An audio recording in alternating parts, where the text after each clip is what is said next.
பிஸ்மில்லாஹிர்ரஹ்மானிர்ரஹீம். நேர்வழி பயணத்திற்கு உங்களை வரவேற்கிறேன். அஸ்ஸலாமு அலைக்கும் வரஹ்மத்துல்லாஹி தஆலா பரகாத்துஹு. மனிதர்களாய் பிறந்த நம்ம ஒவ்வொருவருக்குமே பல வேலைகளை செஞ்சு முடிக்கணும், இந்த தினத்துக்குள்ள இந்த நேரத்துக்குள்ள இந்த வேலையை நான் செஞ்சு முடிக்கணும் அப்படிங்கிற காலகட்டத்தில் நம்ம எல்லாருமே வாழ்ந்துட்டு இருக்கோம்.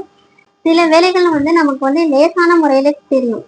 ஆனா அதை செய்யறப்ப என்ன கஷ்டமானதா மாறிடும். ஏன்னா அந்த காரியத்துல அல்லாஹ்வுடைய உதவி இல்லை. இன்னும் சில விஷயங்கள் நமக்கு கஷ்டமானதா இருக்கும். அதை செய்யும் போது நம்ம என்ன லேசான முறையில அதை செஞ்சு முடிச்சிருவோம். ஏன் லேசான முறையில செஞ்சு முடிச்சோன்னா அந்த காரியத்துல அல்லாஹ்வுடைய உதவி நமக்கு கிடைச்சிருக்கு அப்படிங்கிறதுதான் அர்த்தம். ஆக நம்ம எல்லா காரியத்தையுமே நம்ம நல்ல முறையில செஞ்சு முடிக்கணும். எல்லா காரியத்திலையுமே நமக்கு அல்லாஹ்வுடைய உதவி கிடைக்கணும் அப்படின்னா நம்ம என்ன செய்யணும்? அதற்கு அல்லாஹ்விடத்துல நம்ம துவா கேட்கணும். அதற்கு நபி ஸல்லல்லாஹு அலைஹி வஸல்லம் அவங்க நமக்கு அழகிய துவாவை கற்றுக் கொடுத்துருக்காங்க. அல்லாஹ்விடத்துல எந்த துவாவை எப்படி கேட்கணும் அப்படின்னு சொல்லி நபி ஸல்லல்லாஹு அலைஹி வஸல்லம் அவங்க நமக்கு அழகிய முறையில் சொல்லி கொடுத்துருக்காங்க. அது என்ன துவான்னு பார்க்கலாம்.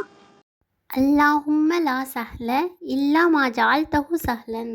யா அல்லாஹ், நீ எளிதாக்கியதை தவிர வேற எதுவுமே என்ன எளிதானதா ஆகாது. வ அன்த தஜ்அலுல் ஹஸ்ன இதா ஷி'த சஹ்லன். நீ கஷ்டமான காரியத்தை என்ன செஞ்சிருவேன் லேசானதா மாற்றி விடுகிறாய் அப்படிங்கிற துவாவை தான் நமக்கு நபி அவங்க சொல்லி தந்திருக்காங்க.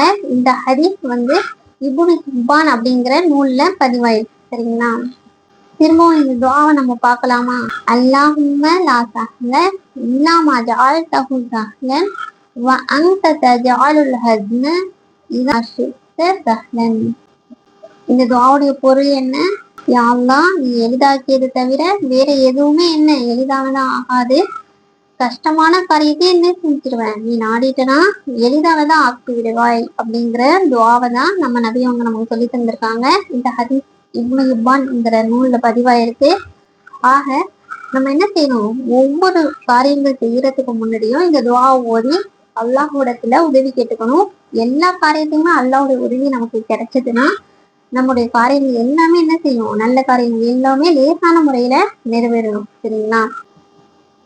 இன்ஷா அல்லாஹ் நம்ம ஒவ்வொரு காரியங்கள் செய்யறதுக்கு முன்னாடியும் இந்த அழகிய துஆவை ஓதிக்கொண்டு நம்ம ஒவ்வொரு செயலும் செய்ய ஆரம்பிப்போம். இன்ஷா அல்லாஹ் அல்லாஹ்வோட உதவி நமக்கு கிடைக்கும். இந்த வீடியோ உங்களுக்கு பிடிச்சிருந்தா லைக் பண்ணுங்க, சப்ஸ்கிரைப் பண்ணுங்க, இன்னும் மற்றவங்களுக்கு ஷேர் பண்ணுங்க. அடுத்த வீடியோல நான் உங்களை சந்திக்கிறேன். அஸ்ஸலாமு அலைக்கும் வரஹ்மத்துல்லாஹி தஆலா பரகாத்துஹு.